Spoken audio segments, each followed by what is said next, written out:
Sako, įjungia auto. Langai rasuoja. Pažiūrėkit. Ne. Tas įjungia auto. Langai taip. Nėra. Nerasuojama nieko. Tipo, kandiškai įsijungia. 6 metus važinėjai. O 6 metus tai važinėjau. Dar langas neatsidaro keleivio pusės. Būna, iš kur viską žinot. Iš kur žinot? Nežinosite. Nežinosi viskogi. O taip, pas mane buvo praktikantas. Jisai pasiėmė, reikėjo važiuoti Kauną. Jisai pasiėmė hybridą.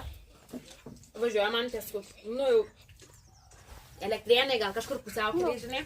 Skambina. Mūsų nėra. Sandra, žinokit, yra maža problema. Nusikrovė automobilis. Sakau, kaip jis gali nusikrauti? Sakau, hybridas, nenusikrauna. Sakau, kura yra? O, kura reikia? Blin, sakau. Jo, tipo, tai kura reikia? Tai čia hybridas, ne elektromobilis. Tada